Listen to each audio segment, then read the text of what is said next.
اعوذ باللہ من الشیطان الرجیم بسم اللہ الرحمن الرحیم وَإِذَا ضَرَبْتُمْ فِي الْأَرْضِ فَلَيْسَ عَلَيْكُمْ جُنَاحٌ أَن تَقْصُرُوا مِنَ الصَّلَاةِ صدق اللہ العظیم۔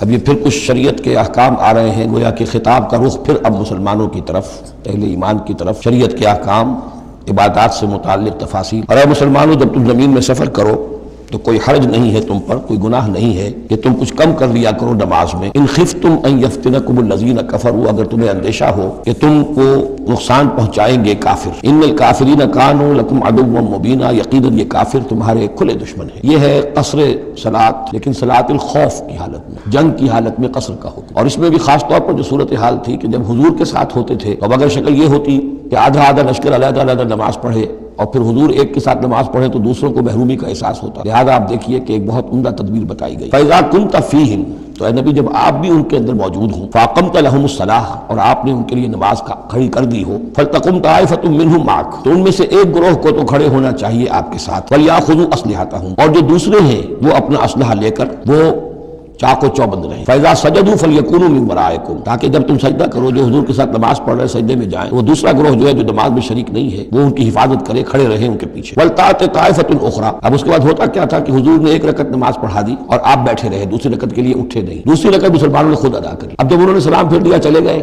تو جو پہلے جو تھے جو اس وقت تک شریک نہیں ہوئے تھے وہ حضور کے پیچھے آ گئے۔ اب حضور نے ایک رکعت اور پڑھی تو ان کی ایک رکعت حضور کے پیچھے ہو گئی، اس کے بعد حضور نے ایک رکعت کے بعد سلام پھیر دیا، انہوں نے پھر ایک رکعت اور ادا کر لی، اس طریقے سے کہ کوئی بھی حضور کی امامت کے شرف سے اور فضل سے محروم رہے۔ فَإِذَا سَجَدُوا فَلْيَكُونُوا مِن وَرَائِكُمْ وَلْتَأْتِ طَائِفَةٌ أُخْرَىٰ لَمْ يُصَلُّوا فَلْيُصَلُّوا مَعَكَ، اب وہ دوسرا گروہ کو آنا چاہیے کہ جنہوں نے ابھی نماز نہیں پڑھی تھی کہ وہ آپ کے ساتھ نماز پڑھیں۔ وَلْيَأْخُذُوا حِذْرَهُمْ وَأَسْلِحَتَهُمْ، اور ان کو چاہیے کہ وہ اپنی ڈھالیں بھی، اپنا بچاؤ بھی اور اسلحہ بھی ساتھ رکھیں۔ وَدَّ الَّذِينَ كَفَرُوا لَوْ تَغْفُلُونَ عَنْ أَسْلِحَتِكُمْ وَأَمْتِعَتِكُمْ، یہ کافر تو اسی طاق میں رہتے ہیں، اسی امید میں رہتے ہیں کہ تم جیسے ہی غافل ہو جاؤ، وَدَّ الَّذِينَ كَفَرُوا لَوْ تَغْفُلُونَ عَنْ أَسْلِحَتِكُمْ، اپنے اسلحہ سے غافل ہو جاؤ، وَأَمْتِعَتِكُمْ، اور اپنے مال و اسباب سے، فَيَمِيلُونَ عَلَيْكُمْ مَيْلَةً وَاحِدَةً، تو وہ تم پر ایک دم ٹوٹ پڑے حملے کے اندر۔ وَلَا جُنَاحَ عَلَيْكُمْ إِن كَانَ بِكُمْ أَذًى مِّن مَطَرٍ، اور کوئی حرج نہیں ہے تم پر، کوئی گناہ نہیں ہے اگر تمہیں کوئی تکلیف ہو یا بارش کی وجہ سے کوئی صورتحال ایسی ہو، اور کنتم مرضى، یا تم بیمار ہو، ان تضعوا اسلحتکم، کہ اسلحہ تو اپنا رکھ دو، وخذوا حذرکم، لیکن صرف ڈھال لے لیا کرو کہ اچانک کوئی حملہ ہو جائے تو اگر پوری تلوار نیزہ وغیرہ سب اپنے جسم پر لگایا ہوا ہے تو نماز کا پڑھنا مشکل ہے، اور یہ کہ حالات ایسے ہیں تو اسلحہ علیحدہ رکھ دیا جائے لیکن ڈھال اپنے پاس موجود رہے، تاکہ اچانک کوئی حملہ ہو تو کم سے کم انسان کو وقت ملے کہ وہ اپنے آپ کو بچا کر اور پھر وہ اپنا اسلحہ بھی لے لے گا۔ ان اللہ اعد للکافرین عذابا مہینا، یقیناً اللہ تعالیٰ نے کافروں کے لیے ایک بہت اہانت آمیز عذاب تیار کر رکھا ہے۔ فاذا قضیتم الصلاۃ، پھر جب یہ نماز اس طریقے سے تم ادا کر لو، فاذکروا اللہ قیاما وقعودا وعلی جنوبکم، تو پھر ذکر کرو اللہ کا، کھڑے ہوئے، بیٹھے ہوئے، لیٹے ہوئے، سواریوں پر چلتے ہوئے۔ وہ ذکر جو ہے وہ ذکر کثیر، وہ صرف نماز کے ساتھ نہیں ہے بلکہ جیسے سورہ جمعہ میں آیا ہے کہ فَإِذَا قُضِيَتِ الصَّلَاةُ فَانتَشِرُوا فِي الْأَرْضِ وَابْتَغُوا مِن فَضْلِ اللَّهِ وَاذْكُرُوا اللَّهَ كَثِيرًا لَعَلَّكُمْ تُفْلِحُونَ۔ ہر حال میں جب تم اللہ کو یاد رکھو، اللہ کا ذکر کرتے رہو۔ ادعیۂ معصورہ ہیں اور آد معصورہ ہیں اور آد مسنونہ ہیں، ان کے سے اپنی زبان کو اور اپنے ذہن کو اور قلب کو ایمان کے ساتھ تر و تازہ رکھو۔ فَإِذَا اطْمَأْنَنْتُمْ، اور جب تمہیں امن حاصل ہو جائے، یعنی یہ نماز کی یہ کیفیت جو ہے یہ صرف اس شکل میں ہوگی کہ خوف ہے، صلاۃ الخوف، جب تمہیں امن حاصل ہو جائے، خوف جاتا رہے، فَأَقِیمُوا الصَّلَاةَ، پھر نماز قائم کرو جیسے کہ نماز کے قائم کرنے کے آداب ہیں، اس کی شرائط ہیں۔ إِنَّ الصَّلَاةَ كَانَتْ عَلَى الْمُؤْمِنِينَ كِتَابًا مَّوْقُوتًا، یقیناً نماز اہل ایمان پر فرض کی گئی ہے، فرض ہونے کی شکل میں اور وقت کے ساتھ، اس کی فرضیت ہے اور موقوت ہے، اس کے اپنے اوقات ہیں، اور اس اوقات کے ضمن میں آپ کو بتا چکا ہوں کہ حضرت جبرائیل نے 2 دن نماز آپ کو پڑھائی، ایک دن 5 نمازیں اول وقت میں، دوسرے دن 5 نمازیں آخر وقت میں، اور بتایا کہ ان کے مابین وقت ہے۔ وَلَا تَهِنُوا فِي ابْتِغَاءِ قَوْمٍ، اور دیکھو اس قوم یعنی اپنے دشمن کا پیچھا کرنے میں سست نہ بنو۔ اب تو یوں سمجھیے کہ جو حق و باطل کی جنگ ہے وہ آخری مرحلے کو پہنچ رہی ہے، اب آخری مرحلے پہ آ کے تھک نہ جانا۔ وَلَا تَهِنُوا فِي ابْتِغَاءِ الْقَوْمِ، ان کا پیچھا کرنے میں سست مت پڑو، ہمت نہ ہارو۔ ان تکونوا تعلمون، بڑے پیارے الفاظ ہیں، اگر تمہیں کوئی تکلیف پہنچتی ہے، الم پہنچتا ہے، بے آرامی ہے، فَإِنَّهُمْ يَعْلَمُونَ تَعْلَمُونَ، تو کیا انہیں نہیں پہنچتا؟ انہیں بھی تو تکلیف پہنچتی ہے، وہ بھی جنگ کر رہے ہیں، وہ بھی زخم کھاتے ہیں، ان کے بھی لوگ مر رہے ہیں، وہ ساری تکلیفیں انہیں بھی پہنچ رہی ہیں، دشمنوں کو بھی۔ وَتَرْجُونَ مِنَ اللَّهِ مَا لَا يَرْجُونَ، اور تم اللہ سے امیدیں رکھتے ہو جو وہ نہیں رکھتے، تمہیں تو جنت کی امید ہے، تمہیں اللہ سے مغفرت کی امید ہے، انہیں تو یہ بھی نہیں ہے، تو اس اعتبار سے تمہیں تو ان سے کہیں آگے بڑھ جانا چاہیے۔ تو آخری آیت تھی سورہ آل عمران کی، یا ایھا الذین آمنوا اصبروا وصابروا ورابطوا، ان سے تو بڑھ جانا چاہیے صبر کے اندر کہ تمہارا سہارا تو اللہ ہے، وما صبرک الا باللہ، ان کے تو یہ من گھڑت قسم کے دیویاں دیوتا، ان کے دل کے اندر ان کی حقیقت میں کوئی قدر و قیمت بھی نہیں ہے۔ پھر بھی وہ اپنے باطل معبودوں کے لیے اس طریقے سے جان جوکھوں میں ڈال رہے ہیں تو مسلمانوں تمہیں تو اس سے 10 گنا کرنا چاہیے. وَلَا تَهِنُوا فِي ابْتِغَاءِ الْقَوْمِ إِن تَكُونُوا تَعْلَمُونَ فَإِنَّهُمْ يَعْلَمُونَ كَمَا تَعْلَمُونَ وَتَرْجُونَ مِنَ اللَّهِ مَا لَا يَرْجُونَ وَكَانَ اللَّهُ عَلِيمًا حَكِيمًا. اور یقیناً اللہ تعالیٰ علیم ہے اور حکیم ہے. اب یہ چند آیتیں آ گئیں اہل ایمان سے خطاب میں. اب پھر کچھ منافقوں کا معاملہ ایک آ رہا ہے. اِنَّا أَنزَلْنَا إِلَيْكَ الْكِتَابَ بِالْحَقِّ لِتَحْكُمَ بَيْنَ النَّاسِ بِمَا أَرَاكَ اللَّهُ. اے نبی ہم نے آپ پر کتاب نازل کی ہے حق کے ساتھ تاکہ آپ لوگوں کے مابین فیصلہ کریں انصاف کے ساتھ اور جو اللہ نے آپ کو دکھایا ہے. یعنی ایک تو کتاب دی ہے، قانون دیا ہے، ایک آپ کو بصیرت دی ہے. یہ اللہ تعالیٰ کی طرف سے بصیرت خاص ظاہر بات ہے. ایک جج بیٹھا ہوا ہے اور جج کے پاس سامنے کتاب ہے، فائل ہے، شہادتیں ہیں، گواہیاں ہیں. اب ایک اس کی اپنی ایک چھٹی حص بھی ہوتی ہے، اس کی اپنی جو ہے ایک ججمنٹ بھی ہوتی ہے جس کو کہ وہ بروئے کار لاتا ہے. تو اس کو اللہ کہتا ہے جیسا کہ ہم آپ کو دکھاتے ہیں اس کے مطابق فیصلہ کریں. وَلَا تَكُن لِلْخَائِنِينَ خَصِيمًا. اور خیانت کرنے والوں کی طرف سے آپ نہ جھگڑے، یعنی ان کی طرف سے وکالت نہ فرمائیں کہ آپ کوئی اگر مسلمان ہے کہنے کو مسلمان ہے خائن تو اب اس کی طرفداری جو ہے آپ کو نہیں کرنی. اس کا اصل میں ایک واقعہ ہو گیا تھا کہ ایک منافق مسلمان اس نے کسی مسلمان کے گھر میں چوری کی، نقب لگائی، وہاں سے ایک آٹے کا تھیلا لے لیا، کچھ اسلحہ لے لیا. وہ اپنے گھر تک آیا تو وہ آٹے کی تھیلے کے اندر کہیں سوراخ تھا تو وہ آٹا گرتا گیا. تھوڑا تھوڑا وہ سارا راستہ جو ہے پتہ چل گیا کہ اس کے گھر تک سوراخ پہنچ گیا. پھر اسے کچھ خیال آیا کہ ممکن ہے مجھ پر شک ہو جائے. اسے پتہ نہیں تھا کہ یہ آٹا بھی میرا راز فاش کر رہا ہے. اس نے یہ کیا اسی وقت جا کر یہودی کے ہاں امانت رکھوا دیا، یہ سامان میری امانت ہے تمہارے پاس. لیکن وہاں بھی وہ نشان جو ہے آٹے کا وہاں بھی پہنچ گیا. اب اگلے روز جب تلاش ہوئی اور وہ آٹا جو گرا ہوا تھا راستے میں اس کو دیکھ کر کھوج لگاتے ہوئے لوگ پہلے اس کے مکان پر پہنچے، اس نے صاف انکار کر دیا، تلاشی لے لی، چیز نکلی نہیں. اب انہوں نے دیکھا تو وہ آگے جا رہے ہیں نشان، وہ وہاں پہنچ گئے، یہودی کے یہاں برآمد ہو گیا. یہودی نے کہا ٹھیک ہے یہ مال ہے، یہ رات رکھے یہاں پر حفاظت کے لیے رکھ گیا. اب یہاں پہ جھگڑا ہو گیا کہ اس کے جو قوم کے لوگ تھے، اس کے گھرانے کے لوگ، اس منافق مسلمان کے، ان کا نہیں یہ جھوٹ بولتا ہے، یہ یہودی چور ہے. اب وہ یہودی کا اور مسلمان جو منافق تھا اس کا مقدمہ تھا جو حضور کے سامنے آیا اور پوری قوم، اس کا پورا گھرانہ جو ہے وہ قبیلہ اس کا جو ہے وہ آ گیا شور مچاتے ہوئے اور قسمیں کھاتے ہوئے ہمارا یہ آدمی تو بہت نیک ہے، اس پر خام خواہ یہ جھوٹا الزام لگ رہا ہے اور یہ ہے اور وہ ہے. یہاں تک کہ کچھ حضور کا دل بھی پسیجنے لگا اس شخص کے بارے میں. اس پر یہ آیت نازل ہوئی. خیانت کرنے والے کی طرف سے آپ وکالت نہ کریں، اس کے سہارا نہ بنے، اس کو مدد نہ پہنچائیں. ولا تکن للخائنین خصیما. اب خصیما بحث کرنے والا، للخائنین علی الخائنین ہوتا تو خائنوں کے خلاف، للخائنوں کے حق میں آپ دلیل نہ دیں. واستغفر اللہ. اور یہ جو بھی آپ کی طبیعت میں نرمی پیدا کچھ ہو گئی تھی اس پر اللہ سے استغفار کیجئے. ان اللہ کان غفورا رحیما. یقیناً اللہ تعالیٰ بخشنے والا اور رحیم ہے. ولا تجادل عن الذین یختارون انفسهم. آپ مت جھگڑیے ان لوگوں کی طرف سے جنہوں نے کہ اپنے جانوں کے ساتھ خیانت کی ہے. اب ہم یہ امید لگائے بیٹھے حضور ہماری طرف سے شفاعت کریں گے، چاہے ہم نے بے ایمانیاں کی ہیں، حرام خوریاں کی ہیں، شریعت کی دجیاں بکھیری ہے تو حضور گویا کہ ہماری شفاعت کریں گے. یہاں فرمایا جائے ولا تجادل عن الذین یختارون انفسهم. مت جھگڑیے آپ ان لوگوں کی طرف سے، ان کی طرف سے وکالت مت کیجیے. ان اللہ لا یحب من کان خوانا اثیما. اللہ تعالیٰ کو بالکل پسند نہیں ہے وہ لوگ کہ جو خوان ہوں، خیانت کرنے والے اور گناہ گار ہوں. یستخفون من الناس ولا یستخفون من اللہ. یہ لوگ شرماتے ہیں اور چھپتے ہیں لوگوں سے، اللہ سے نہیں چھپتے. وَهُوَ مَعَهُمْ إِذْ يُبَيِّتُونَ مَا لَا يَرْضَىٰ مِنَ الْقَوْلِ. حالانکہ جب یہ راتوں کو مشورے کرتے ہیں مسلمانوں کے خلاف، حضور کے خلاف، یہ منافقین کی بات آ رہی ہے تو اللہ تعالیٰ ان کے ساتھ موجود ہوتا ہے. اگر تو ایمان ان کا ہو اللہ پر تو انہیں معلوم ہو کہ اللہ سن رہا ہے ہماری بات. یہ مسلمانوں سے ڈرتے ہیں، خفیہ رکھتے ہیں اپنی باتوں کو. ان بدبختوں کو یہ خیال نہیں ہے کہ اللہ وہ تو ہر وقت ہمارے پاس موجود ہے. وَكَانَ اللَّهُ بِمَا يَعْمَلُونَ مُحِيطًا. اور جو کچھ وہ کر رہے ہیں اللہ اس کا احاطہ کیے ہوئے ہے، یعنی اس کی پکڑ سے یہ کہیں باہر نہیں نکل سکتے. ہاں انتم هؤلاء جادلتم عنهم في الحیاۃ الدنیا. اب یہاں پہ اشارہ ہو رہا ہے وہ جو منافق مسلمان تھا چور، اس کے جو گھرانے والے لوگ تھے کہ اے لوگوں تم نے دنیا کی زندگی میں تو ان کی طرف سے جھگڑا کر لیا، یہاں تک کہ حضور کو بھی بچلانے کی حد تک تم پہنچ گئے. وَمَن يُجَادِلُ اللَّهَ عَنْهُ يَوْمَ الْقِيَامَةِ. قیامت کے دن کون مجادلہ کرے گا اللہ سے؟ یہاں تم چھڑا بھی لو، حضور کو بھی فرض کیجئے.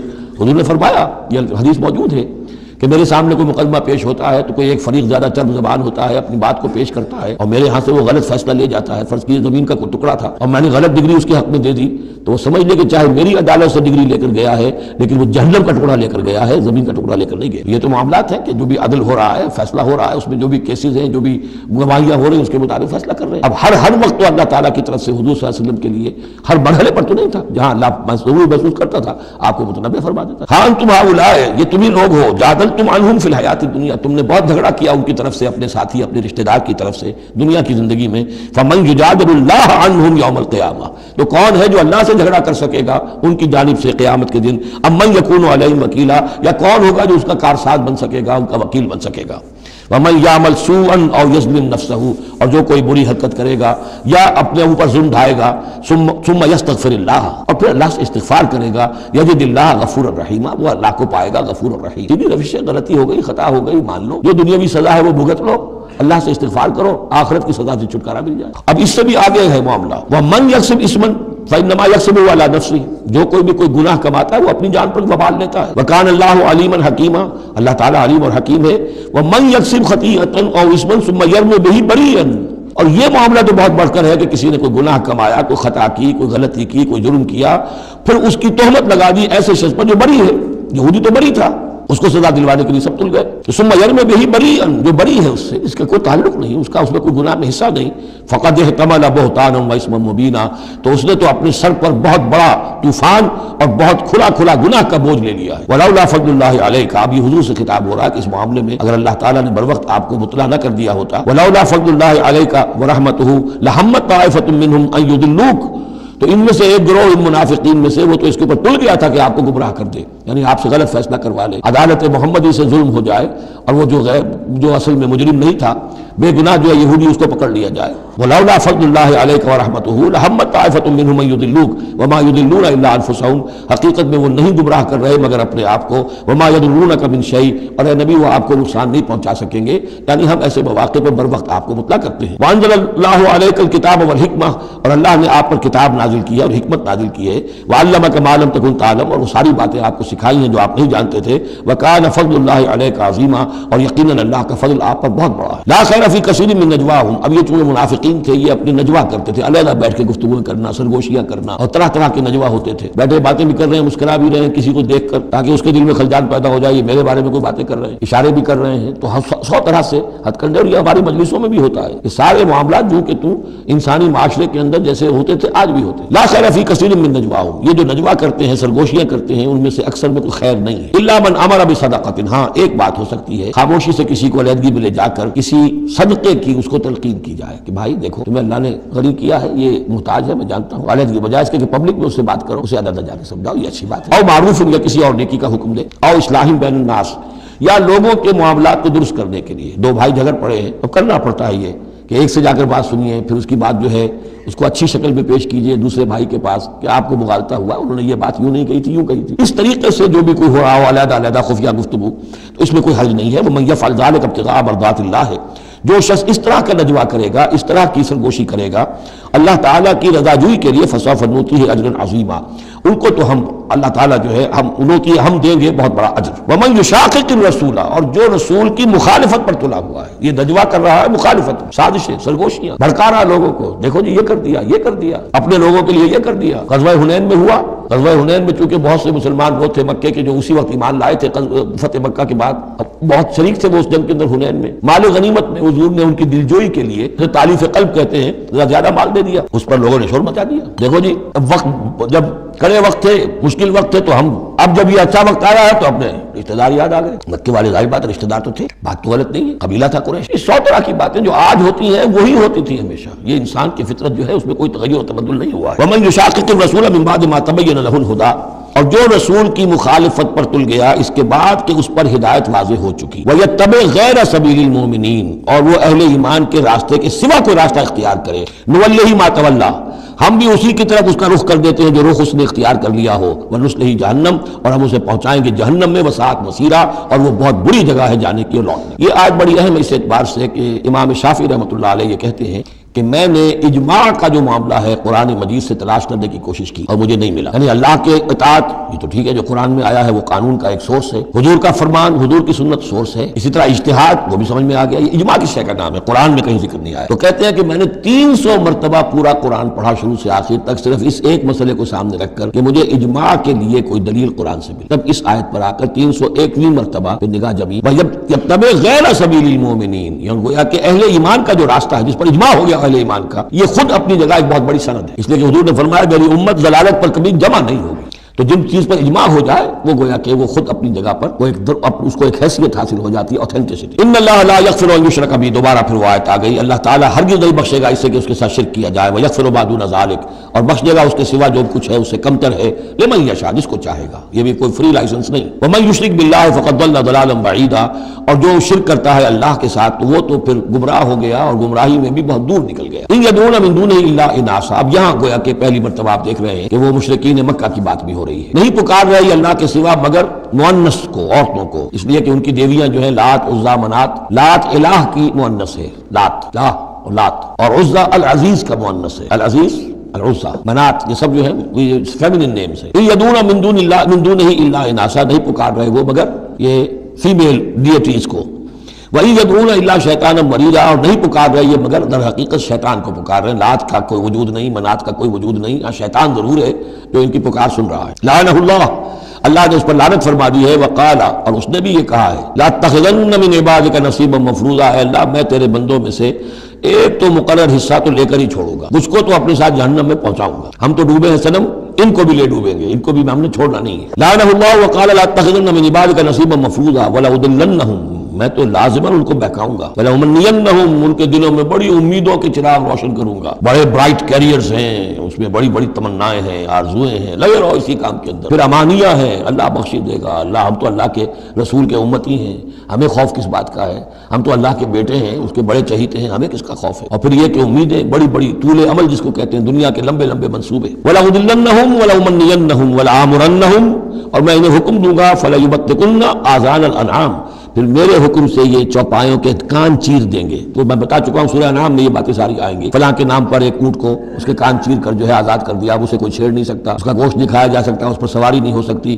فلاں بت کے یا فلاں ڈیٹی کے نام پر اس کو جو ہے چھوڑ دیا گیا. وَلَآمُرَنَّهُمْ، اور میں پھر انہیں حکم دوں گا، فَلَا يُغَيِّرُنَّ خَلْقَ اللَّهِ، وہ اللہ کے خلق میں تبدیلی کریں گے. اب جو کچھ آپ دیکھ رہے ہیں کہ مردوں میں عورتوں کے سے انداز، عورتوں میں مردوں کے سے انداز اختیار کرنا، یہ سارا جو کچھ ہو رہا ہے، اور اب جو ہو رہا ہے تو یہ سمجھیے جینیٹکس جو ہے، اور اس میں اللہ کی تخلیق میں اب انسان اس جگہ پہنچ گیا ہے کہ وہ اپنا اختیار استعمال کر رہا ہے. اللہ کی تخلیق، اس کی اسپیشیز بنائی ہوئی، اس کی جینز، اب انسان جو ہے اس کے ذریعے سے وہ سارا معاملہ جو آج پہنچا ہوا ہے بڑے ایک عجیب حد تک پہنچ گیا ہے کہ اللہ کی بنائی ہوئی چیزوں کے اندر تغیر و تبدل کیا جائے. وَمَن يَتَّخِذِ الشَّيْطَانَ وَلِيًّا مِن دُونِ اللَّهِ فَقَدْ خَسِرَ خُسْرَانًا مُبِينًا، اور جس شخص نے بھی اللہ کو چھوڑ کر شیطان کو اپنا ولی بنا لیا، فَقَدْ خَسِرَ خُسْرَانًا مُبِينًا، تو وہ تو بہت کھلے خسارے میں اور تباہی میں مبتلا ہو گیا. يَعِدُهُمْ وَيُمَنِّيهِمْ، وہ ان سے وعدے بھی کرتا ہے، انہیں امیدیں بھی دلاتا ہے. شیطان جس کو ہم کہتے ہیں سبز باغ دکھاتا ہے. وَمَا يَعِدُهُمُ الشَّيْطَانُ إِلَّا غُرُورًا، اور نہیں وعدہ کرتا ان سے شیطان مگر دھوکے کا، وہ اپنے کسی وعدے کو پورا نہیں کر سکتا. أُولَٰئِكَ مَأْوَاهُمْ جَهَنَّمُ، یہ وہ لوگ ہیں کہ جن کا ٹھکانہ جہنم ہے. وَلَا يَجِدُونَ عَنْهَا مَحِيصًا، اور پھر وہ وہاں سے فرار کی کوئی جگہ نہیں پائیں گے، وہاں سے بھاگنے کا کوئی راستہ نہیں پائیں گے. وَالَّذِينَ آمَنُوا، وہی سائملٹینیس کنٹراسٹ. اب دوسری طرف اہل ایمان کی شان کیا ہوگی؟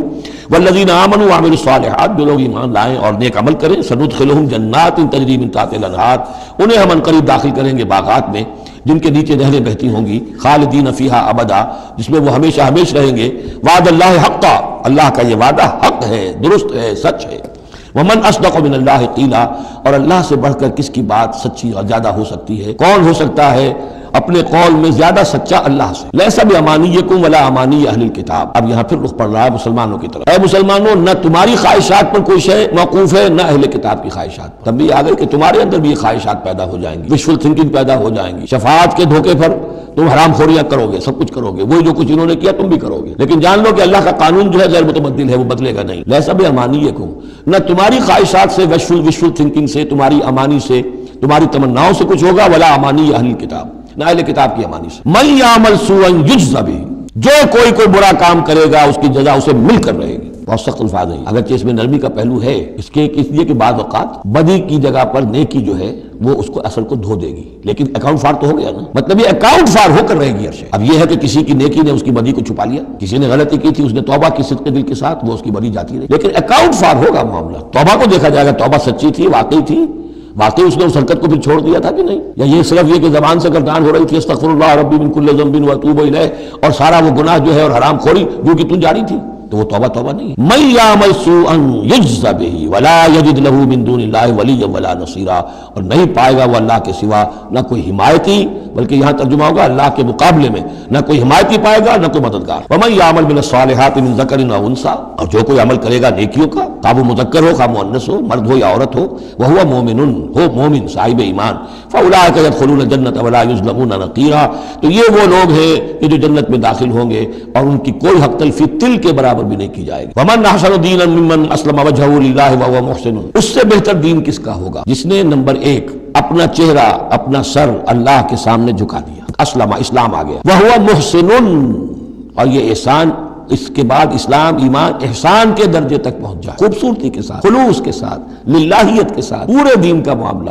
تفریق بین الدین نہیں، دین کے اندر جو ہے وہ حصہ بکھرا نہیں، ٹوٹل دین۔ ومن احسن دینا ممن اسلم وجهه للہ وهو محسن واتبع ملت ابراہیم حنیفا، اور اس نے پھر پیروی کی دین ابراہیم کی یکسو ہو کر، یا ابراہیم کی جو یکسو تھا۔ واتخذ اللہ ابراہیم خلیلا، اور اللہ نے تو ابراہیم کو اپنا دوست بنا لیا۔ وَلِلَّهِ مَا فِي السَّمَاوَاتِ وَمَا فِي الْأَرْضِ، اللہ ہی کے لیے ہے جو کچھ کہ ہے آسمانوں میں اور جو کچھ کہ ہے زمین میں۔ وَكَانَ اللَّهُ بِكُلِّ شَيْءٍ مُحِيطًا، اور یقیناً اللہ تعالیٰ ہر شے کا احاطہ کیے ہوئے ہے۔ اب جو حصہ آ رہا ہے یہ وہی مسلمانوں سے خطاب ہے، لیکن اس میں ایک استدراک سمجھیے کہ جو شروع میں کچھ آیتیں آئی تھیں خواتین کے معاملے میں، یتیم عورتوں کے معاملے میں، ان سے نکاح کے معاملے میں یا طلاق کے معاملے میں، اب اس میں کچھ وضاحتیں، کچھ سوالات مسلمانوں کی طرف سے ہوئے، مزید وضاحتیں طلب کی گئی تو اللہ نے یہ وضاحتیں نازل کی، اور یہاں پر ساتھ یہ فرما دیا وَيَسْتَفْتُونَكَ فِي النِّسَاءِ، اے نبی یہ آپ سے عورتوں کے بارے میں سوال کر رہے ہیں، بات پوری طرح ان پر کھلی نہیں ہے، واضح نہیں ہوئی۔ قُلِ اللَّهُ يُفْتِيكُمْ فِيهِنَّ، ٹھیک ہے کہہ دیجئے اے نبی ان سے، اللہ تمہیں فتویٰ دیتا ہے، بتاتا ہے، وضاحت کرتا ہے ان کے بارے میں۔ وَمَا يُتْلَىٰ عَلَيْكُمْ فِي الْكِتَابِ مِنْ يَتَامَى النِّسَاءِ، اب وہ آیت نمبر 3 کے اندر بات واضح ہو گئی، قرآن نے ثابت کر دیا کہ وہاں جو کہا تھا کہ وَإِنْ خِفْتُمْ أَلَّا تُقْسِطُوا فِي الْيَتَامَى، تو یتامى النساء مراد تھی وہاں پر، کہ اگر تمہیں اندیشہ یہ ہو کہ یتیم لڑکیوں سے شادی کرو گے تو ان کے ساتھ انصاف نہیں کر سکو گے، اس لیے کہ ان کی طرف سے یہ ہے نہیں جو ان کے حقوق کا پاسدار ہو اور تم سے کوئی بات پوچھ کر سکے ان کی طرف سے، تو پھر ان سے شادی مت کرو، بلکہ تم اور جو عورتیں ہیں شادی اگر کرنی ہے ایک سے زائد تو ما طاب لکم من النساء مثنی وثلاث ورباع شادی کرو۔ تو یہاں فرمایا وہ تھا عورتوں کی، یتیم عورتوں کے بارے میں وہ حکم تھا، ما یتلی علیکم، جو تمہیں سنایا گیا، جو سنایا جا رہا ہے کتاب میں، فی یتامی النساء، ان عورتوں کے بارے میں کہ جو یتیم ہیں، وہ عورتیں یا لڑکیاں، لا تؤتونہن ما کتب لہن، تم دیتے نہیں ہو انہوں جو اللہ نے ان کے لیے لکھ دیا ہے، بغیر مہر کے یتیم بچی تھی آپ نے شادی کر لی، کون اس کی طرف سے مہر طلب کرے گا؟ وترغبون ان تنکحوہن، اور چاہتے ہو کہ اسے نکاح بھی کرو، والمستضعفین من الولدان، اسی طرح بچے جو ہیں ان کے ساتھ بھی جو ظلم ہوتا ہے، وان تقوموا للیتامی بالقسط، اور وہ جو ہم نے تفصیل سے احکام دیے ہیں کہ یتیموں کے معاملے میں انصاف پر کاربند رہو، وما تفعلوا من خیر فإن اللہ کان بہ علیما، اور جو خیر بھی تم کرو گے اللہ اس سے واقف ہے، تمہاری نیتوں کو جانتا ہے۔ تو وہ احکام ہیں، بنیادی ہدایات دے دی گئی ہیں، اور اس میں اس سے اضافی شے جو ہے وہ یہ ہے کہ تمہاری نیت صاف ہونی چاہیے۔ واللہ یعلم المفسد من المصلح، اللہ جانتا ہے کہ کون حقیقت میں شرارتی ہے اور کون جو ہے اس کی نیت صحیح ہے۔ وَإِنِ امْرَأَةٌ خَافَتْ مِنْ بَعْلِهَا نُشُوزًا، اب دیکھیے ایک نشوز عورت کے لیے آیا تھا کہ اگر واللاتی تخافون نشوزہن، وہ عورتیں، وہ بیویاں کہ جو سرکشی کر رہی ہیں، حکم نہیں مان رہی ہیں، تابعداری نہیں کر رہی ہیں، زدہ پر اڑی ہوئی ہیں، ان کے بارے میں تو آ چکا تھا شروع میں۔ اب یہاں عورتوں پر بھی تو ہو سکتا ہے کہ مرد ظلم کر رہا ہے، مرد جو ہے وہ ان کا حقوق ادا نہیں کر رہا ہے، شوہر جو ہے وہ اپنی قوامیت جو ہے اس کو غلط طریقے پہ استعمال کر رہا ہے، روب ڈالتا ہے، دھونس دیتا ہے، یا اور بری طریقے سے ستاتا ہے، تنگ کرتا ہے، تنگ کر کے وہ مہر معاف کرواتا ہے یا کچھ اور، اگر ذرا اس کے والدین اچھے کھاتے پیتے ہیں تو لاؤ اپنے والدین کے گھر سے، یہ ساری گندگیاں جو ہمارے معاشرے میں ہوتی ہیں اور عورتیں بیچاری اس میں پستی ہیں، اور وہ جو چکی کے دو پاٹوں کے مابین۔ وَإِنِ امْرَأَةٌ خَافَتْ مِنْ بَعْلِهَا نُشُوزًا، اور اگر کسی عورت کو اپنے شوہر سے اندیشہ ہو جائے کہ وہ زیادتی کرے گا، وہ زیادتی کر رہا ہے اور وہ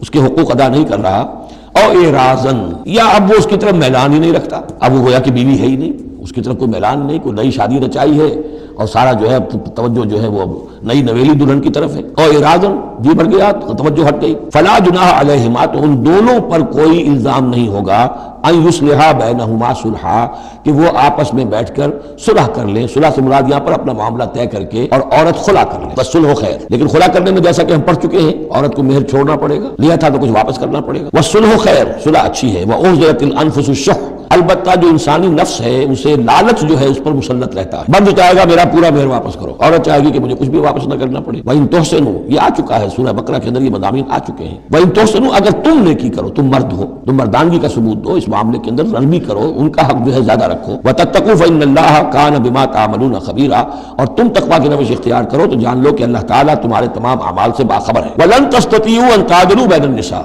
اچھا وہاں یہ آیت بھی آئی تھی کہ وَإِنْ خِفْتُمْ أَلَّا تَعْدِلُوا فَوَاحِدَةً، اگر تمہیں اندیشہ یہ ہو کہ تم اپنی بیویوں پہ اگر ایک سے زائد ہیں، دو ہیں، تین ہیں، چار ہیں، تو عدل نہیں کر سکو گے تو پھر ایک ہی پر اکتفا کرو، پھر دوسری شادی مت کرو، تمہیں اطمینان ہے، تمہیں اپنے اوپر یہ اعتماد ہے کہ تم یہ عدل کر سکتے ہو تب دوسری شادی کرو، ورنہ نہیں۔ لیکن اب اس میں جیسا کہ میں نے عرض کیا تھا کہ کچھ چیزیں تو ہوتی ہیں گنتی کی، ناپ تول کی، اس میں تو عدل ہو سکتا ہے، لیکن ایک قلبی میلان جو ہے اس کے اندر تو ظاہر بات ہے انسان کے اختیار میں نہیں ہے۔ حضور صلی اللہ علیہ وسلم نے اپنی تمام ازواج کے لیے ہر چیز گن گن کر، یعنی باریاں بھی مقرر تھیں آپ کی شب باشی کی، دن میں بھی اب آپ ایک چکر لگاتے تھے عصر اور مغرب کے درمیان، تو تھوڑی تھوڑی دیر ہر اپنی زوجہ محترمہ کے پاس ٹھہرتے تھے، کہیں تھوڑی دیر بھی زیادہ ہو جاتی تو کھلبلی مچ جاتی تھی، آج وہاں کیوں ٹھہر گئے، آج زینب کے پاس زیادہ وقت کیوں لگ گیا، آج فلاں کیا ہو گیا، وہاں شہد دیا گیا تھا وہ شہد پی رہے تھے تو اس وجہ سے دیر لگ گئی، تو حضور سے جب کہا گیا عشاء اشارے کنائے سے آپ نے قسم کھا لی اچھا میں آئندہ کبھی شہد نہیں پیوں گا. حضور نے اللہ تعالیٰ نے ٹوک دیا کہ حضور یہ کیوں آپ قسم کھا رہے ہیں؟ لما تحرم ما احل اللہ لک تبتغی مرضات ازواجک. یہ چیزیں جو ہوتی ہیں انسانی معاشرے میں بہرحال بہت بہتر معاملہ تھا، بہت بہتر تھا حضور کے ازواج مطہرات کا آپس میں، لیکن یہ کہ بالکل ظاہر بات ہے کہ کچھ نہ کچھ تو شوقناپا جو ہوتا ہے اس کے کوئی نہ کوئی اثرات تو ہوتے ہیں. یہ عورت کی فطرت ہے، اس کے اندر اختیار بھی نہیں ہے. تو یہ چیزیں جو ہے فرمایا کہ اگر تم ولن تستطیعوا ان تعدلوا بین النساء، تمہارے لیے ممکن ہی نہیں ہے کہ تم عورتوں کے مابین انصاف کر سکو. مراد کیا ہے؟ قلبی میلان. یہ حدیث کے اندر واضح ہو گیا. اور حضور فرمایا کرتے تھے کہ اللہ جو بھی چیزیں ہیں میں نے اس میں پورا عدل کیا ہے، باقی جہاں تک میرے دل کا میلان کا تعلق ہے مجھے امید ہے تو مجھ سے مواخذہ نہیں کرے گا. یہ ہے ظاہر بات ہے. لیکن اگر تم چاہو بھی تو تم عدل نہیں کر سکتے. ولن تستطیعوا ان تعدلوا بین النساء ولو حرصتم، چاہے تم کتنے حریص ہو اس کے نہیں کر سکتے. فلا تمیلوا کل المیل، تو ایسا نہ ہو کہ ایک کی طرف پورے کے پورے جھک جاؤ. میلان، میل، کل المیل، ایک ہی کی طرف پورا میلان ہو جائے. فتذروها کالمعلقہ، کہ دوسری بیوی معلق ہو کر رہے گا، اب نہ وہ شوہر والی ہے اور نہ آزاد ہے، اس سے کوئی تعلق نہیں. وَإِن تُصْلِحُوا وَتَتَّقُوا، اگر تم اصلاح کر لو اور تقوی کی روش اختیار کرو، فَإِنَّ اللَّهَ كَانَ غَفُورًا رَحِيمًا، تو اللہ تعالیٰ بھی غفور الرحیم ہے. وَإِن يَتَفَرَّقَا، اب یہ بہت اہم موضوع ہے. ہمارے ہاں طلاق کے بارے میں جو یہ مشہور ہو گیا صحیح ہے، ان ابغض الحلال عند اللہ الطلاق، یہ حلال چیزوں میں سب سے زیادہ اللہ کو ناپسند جو ہے وہ طلاق، لیکن اسے کفر کے درجے تک پہنچایا ہوا ہے. لڑائی چل رہی ہے، جھگڑا چل رہا ہے، مزاجوں میں موافقت نہیں ہے، ایک دوسرے کو کوس رہے ہیں، دن رات کا جھگڑا ہے، طلاق نہیں دینی. یہ احمقانہ طرز ہے، بالکل احمقانہ، شریعت کی منشا کے بالکل خلاف. یہاں آپ دیکھیں کہ ایک طرح کی ترغیب ہے طلاق کی، ترغیب.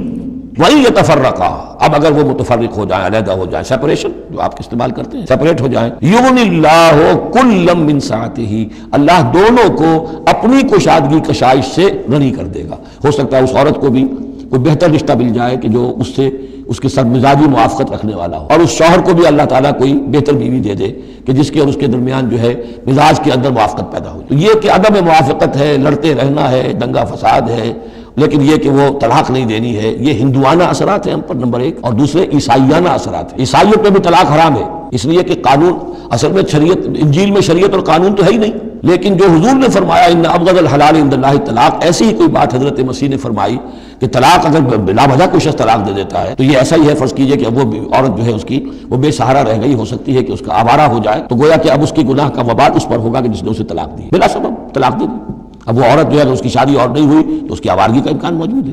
تو اس کو سمجھنا چاہیے کہ یہ اخلاقی تعلیم تھی، یہ قانونی تعلیم نہیں تھی. قانونی تعلیم تو وہی ہے کہ جو تورات کے اندر ہے. آپ حضور حضرت مسیح فرما کر گئے ہیں کہ یہ نہ سمجھو کہ میں قانون کو ختم کرنے آیا ہوں. موزائک لا جو ہے حضرت موسیٰ کی شریعت وہ تم پر نافذ رہے گی، لاگو رہے گی، عائد رہے گی. تو قانون قانون ہے اور اس کے ساتھ اخلاقی تعلیم ہوتی ہے. اس کو انہوں نے قانون بنا دیا، نتیجہ یہ ہوا جب تک بیوی کے اوپر آپ بد کرداری کا الزام ثابت نہ کر دیں آپ طلاق نہیں دے سکتے. لہٰذا وہ 100 طریقے کر کے پہلے اسے بد کردار بناتے ہیں اور پھر اس کا ثبوت لیتے ہیں، تب جان چھڑاتے ہیں، ورنہ جان چھوڑ نہیں سکتی. یہ سارا کا سارا معاملہ جو ہے شریعت کے اندر تو جو صحیح راستے رکھ دیے گئے ہیں ان کو اگر چھوڑا جائے گا تو پھر غلط راستے اختیار کرنے پڑیں گے. تو ایک ہندوانہ اثرات جو ہمارا پس منظر ہے اور جدید تہذیب کے جس پر عیسائیت کا غلبہ ہو گیا تھا ان کے ہاں کے اثرات کی وجہ سے یہ طلاق کا معاملہ ہمارے ہاں تقریباً کفر بنا دیا لوگوں. وَإِن يَتَفَرَّقَا يُغْنِ اللَّهُ كُلًّا مِّن سَعَتِهِ، اگر وہ علیحدہ ہو جائیں، نہیں مزاجوں کی موافقت ہو رہی. وَكَانَ اللَّهُ وَاسِعًا حَكِيمًا، اللہ بڑی وسعت رکھنے والا ہے، بڑی سمائی رکھنے والا ہے، اس کے خزانے بڑے وسیع ہیں، حکیم ہے، حکمت والا ہے، اس کا ہر حکم جو ہے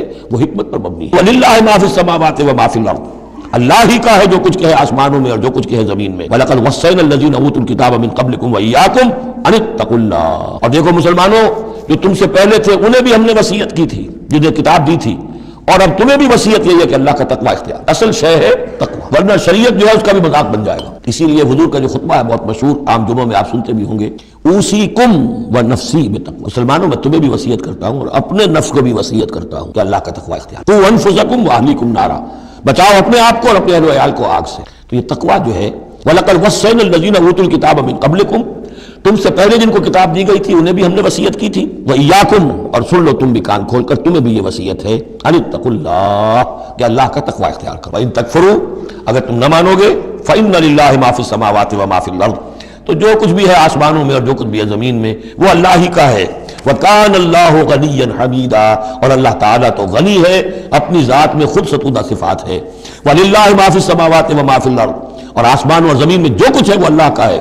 وکفا باللہ وکیلا، اور اللہ کافی ہے کارساز ہونے کے اعتبار سے۔ عورت بھی یہ سمجھے میرا کارساز اللہ ہے، یہ شوہر جو میرا ہے یہ ظلم کر رہا ہے، میرے ساتھ انصاف نہیں کر رہا ہے، تو میں اسے تعلق منقطع کروں، اللہ بہتر میرے لیے کوئی راستہ پیدا کر دے گا، اللہ کارساز۔ اسی طریقے سے مرد بھی یہ سمجھے کوئی عورت ہے دین کے معاملے میں نہیں اس کے ساتھ تعاون کر رہی ہے، وہ دین کا کام کرنا چاہتا ہے، تو آخر یہ نہیں ہے کہ سمجھا جائے کہ ہر صورت عورت سے تو نباہ کرنا ہے چاہے اللہ کس سے بغاوت ہو جائے، یہ تو کوئی بات نہیں، ہر چیز کو رکھنا ہے اپنے مقام۔ ان یشاء یذہبکم ایھا الناس، اے لوگوں کیا سمجھتے ہو تم، اللہ چاہے تو تم سب کو لے جائے، ختم کر دے، ویات بآخرین، اور لوگوں کو پیدا کر، تمہاری کوئی حیثیت نہیں اللہ کے مقابلے میں، نفس واحد کی طرح ہو، جب چاہے اللہ تعالیٰ تم سب کو نسل منسیہ کر دے۔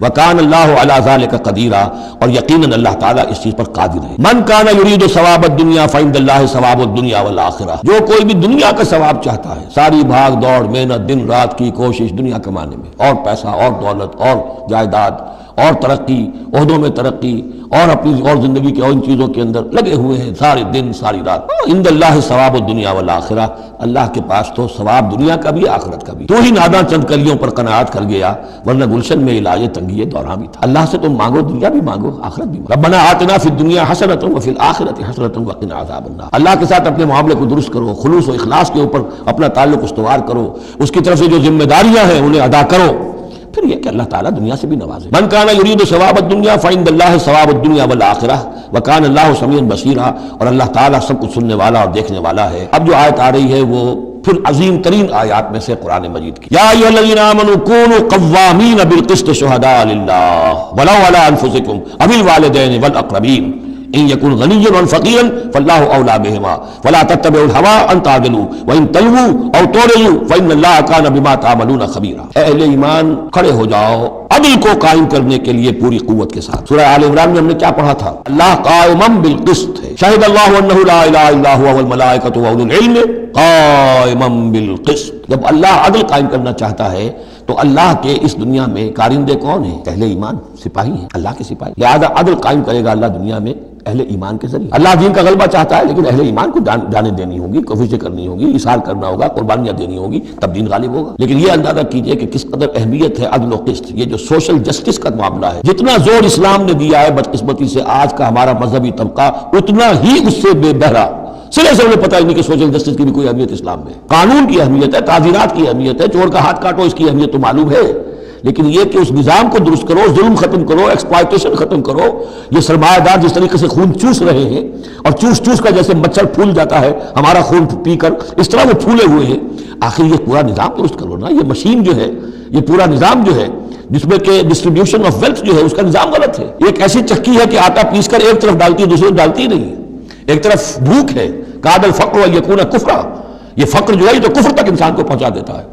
پہلے وہ نظام قائم کرو جس میں عدل ہو، جس میں ضمانت دی گئی ہو کہ ہر شخص کی، ہر شہری کی بنیادی ضروریات کی کفالت ہے جو نظام خلافت کے اندر ہے۔ پھر کوئی چوری کرے تو ہاتھ کاٹو، ضرور کاٹو، لیکن یہ ہے کہ قانون تو ہمیں معلوم ہے، بحالات موجودہ آپ وہ قانون نافذ کر دیجیے، فائدہ ہوگا حرام خوروں کو، بلیک مارکیٹوں کو، جنہوں نے کہ حرام خوری سے دولت جمع کی ہوئی ہے، چور کا ہاتھ کٹے گا تو وہ پھر پاؤں پھیلا کے سوئیں گے، انہیں ڈر کائے کرا، فائدہ انہیں ہوگا۔ اصل شے یہ، میں یہ نہیں کہہ رہا کہ شریعت نافذ نہ کی جائے معاذ اللہ، لیکن یہ کہ شریعت شریعت ہے، دین دین ہے۔ لا جو ہے وہ سب سرو کرتا ہے سسٹم کو، قانون جو ہے وہ کسی نظام کو قائم کرتا ہے، مضبوط کرتا ہے، سب سرو کرتا ہے، اس کی خدمت کرتا ہے۔ جو سسٹم ہے نظام دین کا، اس کو قائم کرو، اور پھر اس کو قائم رکھنے کے لیے، اسے کنسولیڈیٹ کرنے کے لیے، اسے چلانے کے لیے، اسے مستقل کرنے کے لیے قانون، یہ ہے جو کہ اصول ہے۔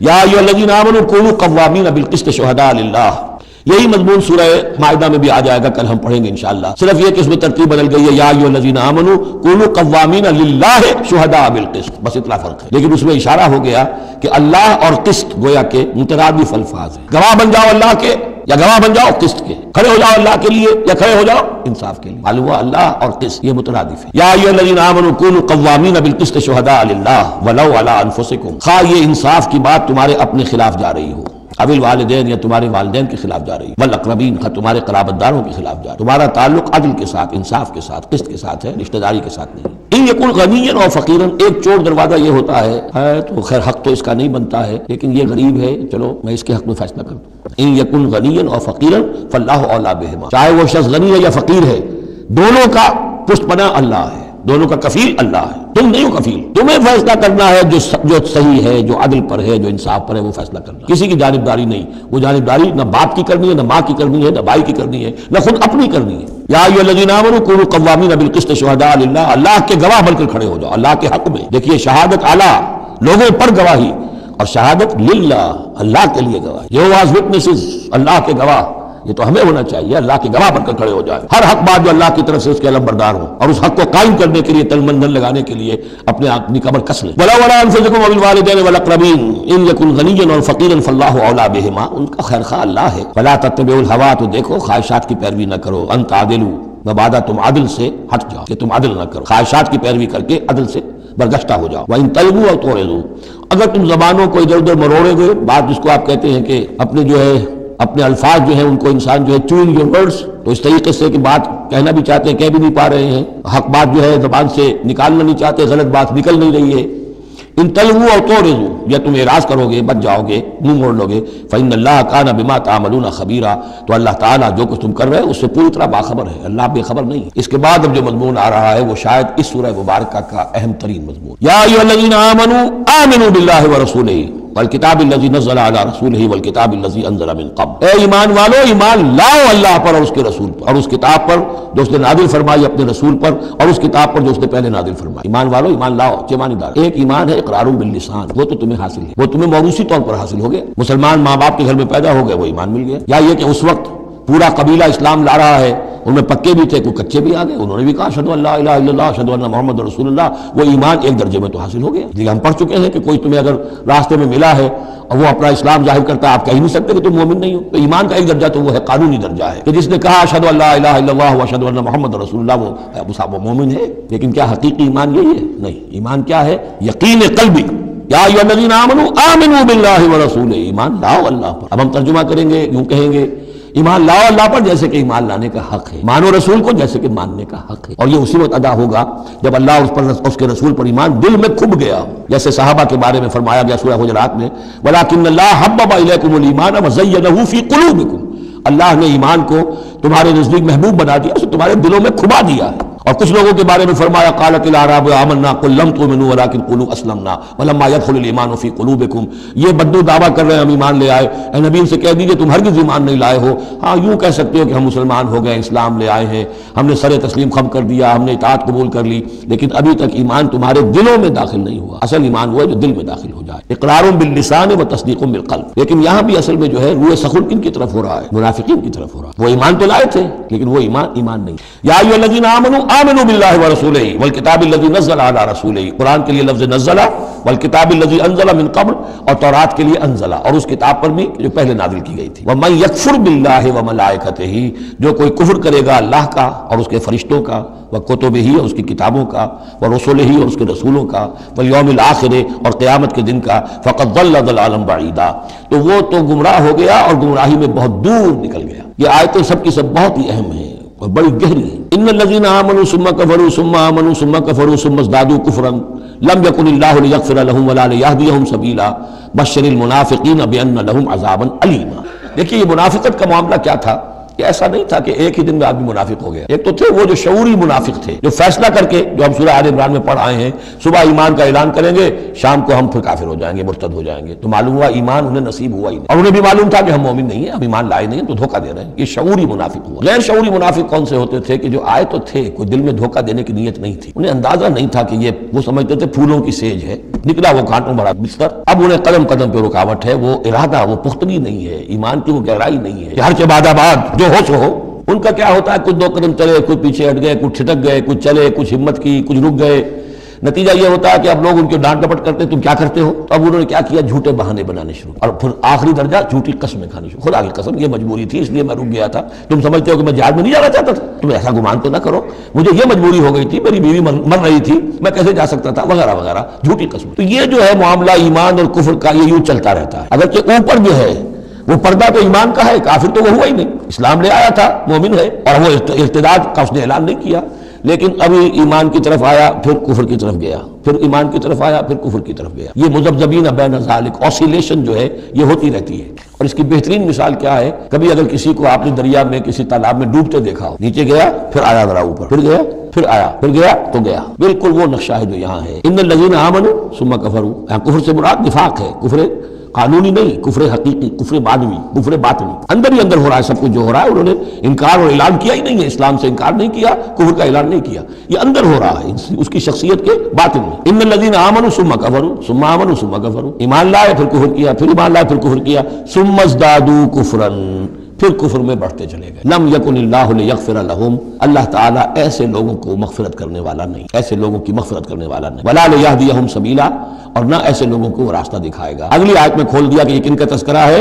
بشر المنافقین بان لهم عذابا الیما، اے نبی ان منافقوں کو بشارت دے دیجئے کہ ان کے لیے دردناک عذاب. یہاں تو آنا ہے تو یکسو ہو کے آؤ، ریزرویشن رکھ کر مت آؤ. وَلَنَبْلُوَنَّكُمْ بِشَيْءٍ مِّنَ الْخَوْفِ وَالْجُوعِ وَنَقْصٍ مِّنَ الْأَمْوَالِ وَالْأَنفُسِ وَالثَّمَرَاتِ، کان کھول کر آؤ. لَتُبْلَوُنَّ فِي أَمْوَالِكُمْ وَأَنفُسِكُمْ وَلَا تُسْمَعُنَّ مِنَ الَّذِينَ أُوتُوا الْكِتَابَ مِن قَبْلِكُمْ وَالَّذِينَ أَشْرَكُوا أَذًى كَثِيرًا. تمہیں سننی پڑیں گی، ساری تلخ باتیں سننی پڑیں گی، کڑوے گھونٹ کرنے پڑیں گے، قدم قدم پر آزمائشیں آئیں. در رہے منزل لیلا کے خطر ہاش بسے، شرط اول قدم ہی نہ اس کے مجنون باشی. بشر المنافقین، تنزیہ انداز ہے، ان منافقوں کو بشارت دے دیجئے محمد صلی اللہ علیہ وسلم کہ ان کے لیے بہت دردناک عذاب ہے. الذین یتخذون الکافرین اولیاء من دون المؤمنین، ان کی ایک شان یہ بھی تھی کہ وہ جو کفار تھے ان کو دوست بناتے تھے. وہ چاہتے تھے نا don't keep all your eggs in one basket, بالکل یکسو مسلمانوں کے ساتھ ہو جاؤ، کیا پتہ ہے کل پلڑا جو ہے بدل جائے. تو کفار کے ساتھ بھی keep some good office with them also, کچھ نہ کچھ ان کے ساتھ رہے معاملہ کہہ سکے وقت کے اوپر. دوستیاں رکھتے تھے. الذین یتخذون الکافرین اولیاء من دون المؤمنین، اہل ایمان کو چھوڑ کر ان کو دوست بناتے ہیں اور ان کو اپنا پشت پناہ بناتے ہیں. ایبتغون عندهم العزہ، کیا وہ ان کے اس قرب میں اور ان کی محفلوں میں جا کر عزت چاہتے ہیں؟ عزت کی تلاشی ہے. امریکہ جانا بہت بڑا اعزاز ہے، اتنی بڑا اعزاز مل گیا تو یہ عزت ہی ہے جو انسان ڈھونڈنے کے لیے، اور اس کے لیے کروڑوں روپیہ خرچ ہوتا ہے. اس کے لیے جو بھی لابینگ ہوتی ہے، اس کے لیے وہ چند منٹ کی ملاقات کے لیے وہ بھی، اور کچھ اس سے حاصل ہو نہ ہو، باقی جو پالیسیاں ان کی چلتی رہتی ہیں وہ تو جو بھی ان کا CIA کر رہا ہے یا کوئی اور پینٹاگون کر رہا ہے وہ تو بیٹھا ہوا ہے فگر ہیڈ، اس کے سوا کچھ بھی نہیں. الذین یتخذون الکافرین اولیاء من دون المؤمنین یبتغون عندهم العزہ فإن العزة للہ جمیعا، عزت کل کی کل اللہ کے اختیار میں. کہاں عزت ڈھونڈ رہے ہو؟ وقد نزل علیکم فی الکتاب، اور یہ بات تم پر نازل کی جا چکی ہے کتاب میں. یہ سورہ انعام کی آیت نمبر 68 ہے، جس میں روکا گیا مسلمانوں کو کہ جب تم دیکھو کہ کافر لوگ جو ہے استہزاء کر رہے ہیں، قرآن کا مذاق اڑا رہے ہیں، تو کم سے کم یہ ہے، اب مکے کی آیت ہے، وہ اس وقت مسلمانوں میں اتنا زور تو نہیں تھا کہ ان کو چپ کر سکتے زبردستی،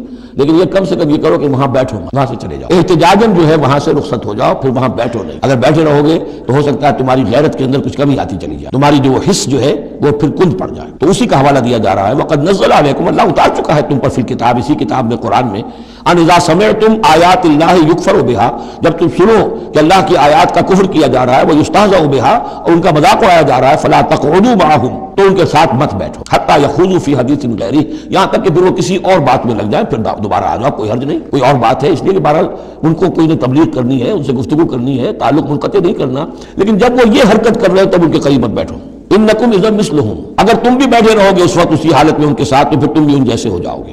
ان اللہ جامع المنافقین والکافرین فی جہنم جمیعا، یقیناً اللہ تعالیٰ جمع کر کے رہے گا منافقوں کو بھی اور کافروں کو بھی جہنم میں، سب کو.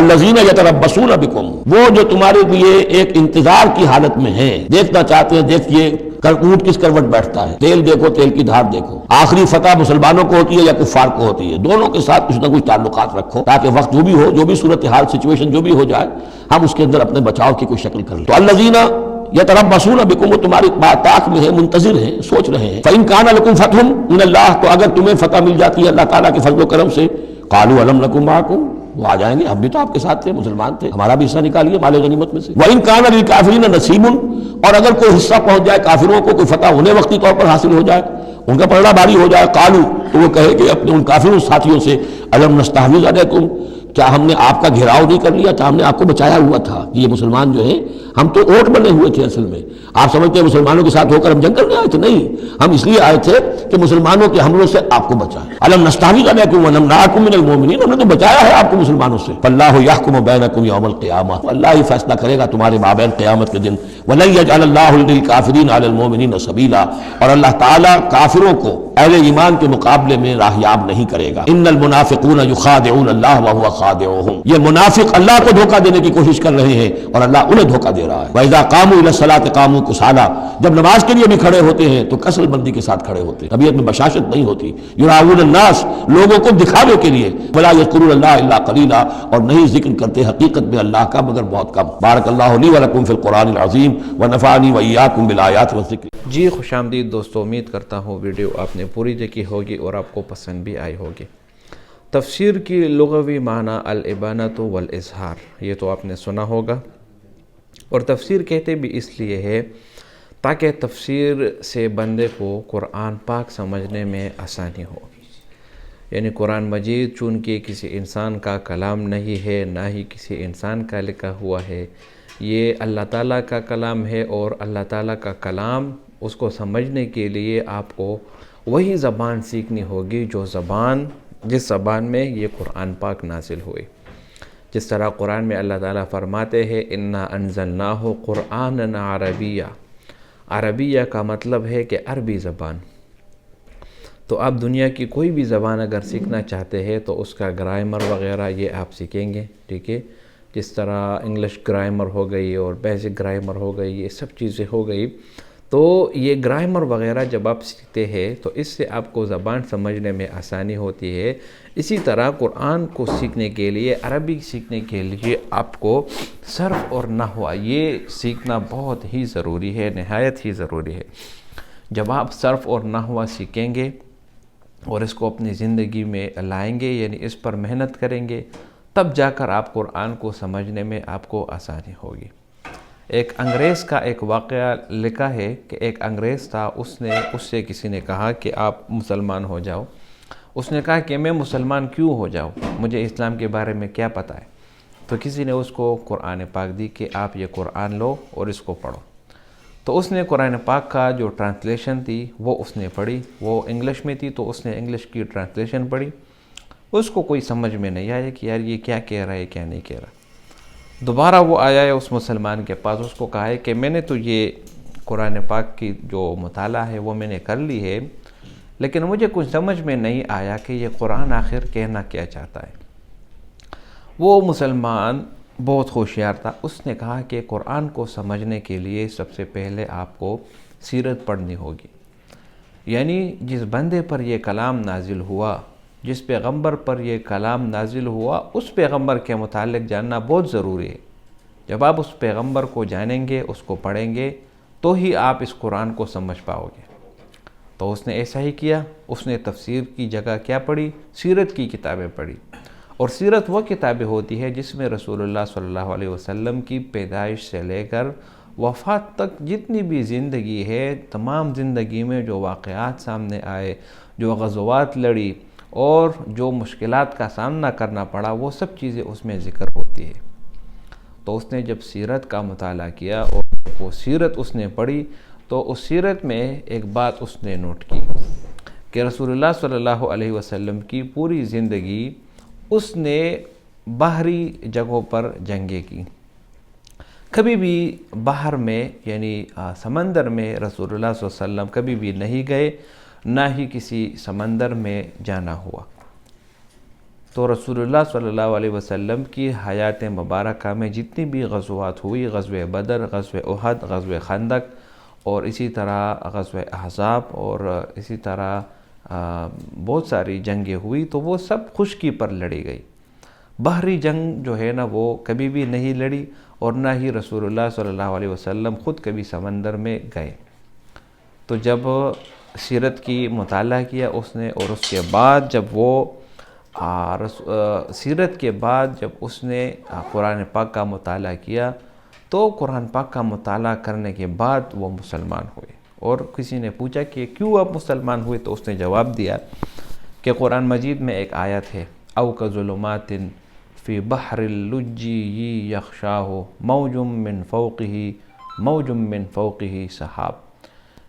یہ سمندر کے بارے میں ہے کہ سمندر میں ایک لہر کے اوپر دوسری لہر، اور اس کے اوپر تیسری لہر، اور پھر اس کے اندر جو اندھیرا ہوتا ہے، تو یہ سب سمندر کے متعلق ہے۔ تو اس نے ایمان اس وجہ سے لایا کہ جب رسول اللہ صلی اللہ علیہ وسلم نے کبھی سمندر کا سفر نہیں کیا، نہ ہی کبھی سمندر گئے، تو پھر اس کو سمندر کے بارے میں اتنی جانکاری کہاں سے حاصل ہوئی؟ یہی بات ثابت کرتی ہے کہ یہ قرآن یہ کسی انسان کا کلام نہیں، بلکہ یہ اللہ تعالیٰ کا کلام ہے۔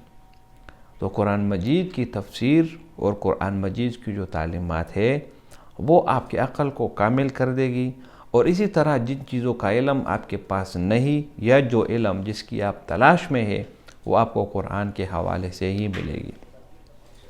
تو قرآن مجید اللہ تعالیٰ کا بھیجا ہوا کلام ہے، اسی لیے قرآن میں اللہ تعالیٰ فرماتے ہیں تنزیل الکتاب من اللہ العزیز الحکیم۔ تنزیل کہتے ہیں آہستہ آہستہ یا رفتہ رفتہ نازل ہونے کو، یعنی ایک پچھلی جو کتابیں تھی تورات، زبور اور انجیل، وہ ایک ساتھ نازل ہوئی، لیکن قرآن مجید ایسی کتاب ہی جو رفتہ رفتہ آہستہ آہستہ نازل ہوتی گئی اور 23 سال کے عرصے میں یہ مکمل ہوئی۔ تو قرآن پاک کی جو تعلیمات ہے اور قرآن پاک کا جو نزول ہے وہ 23 سال کے عرصے میں پورا ہوا، اور یوں قرآن مجید کی حفاظت کی ذمہ داری اللہ تعالیٰ نے لے لی۔ اسی لیے اللہ تعالیٰ قرآن میں فرماتے ہیں اِنَّا نَحْنُ نَزَّلْنَا الذِّكْرَ وَإِنَّا لَهُ لَحَافِظُونَ، ہم نے ہی اس قرآن کو نازل کیا اور ہم ہی اس کی حفاظت کریں گے۔ تو قرآن مجید کا نزول اور اس کی حفاظت کی ذمہ داری اللہ تعالیٰ نے لی ہے، چونکہ جو پچھلی کتابیں تھی اس میں بہت ساری تبدیلیاں کی گئی، لوگوں نے اپنی طرف سے معلومات اضافہ کر دیے گئے، اور اپنی طرف سے بہت سارے لوگوں نے ایسی معلومات شامل کی کہ جن سے وہ کتاب اپنی اصلی حالت میں نہیں رہی بلکہ وہ تبدیل ہو گئی۔ اور جب قرآن مجید چونکہ اس کی حفاظت کی ذمہ داری اللہ نے لی ہے، تو ہم خود دیکھتے ہیں کہ 1450 سال گزر گئے، تقریباً 1450 سال گزر گئے، ابھی تک قرآن مجید اپنی اصلی حالت میں ہے، نہ اس میں کوئی تبدیلی آئی اور نہ ہی اس میں کوئی تبدیلی کر سکے گا۔ اسی طرح اسی قرآن کے حفاظ آپ کو لاکھوں کروڑوں میں ملیں گے، پوری دنیا میں ملیں گے۔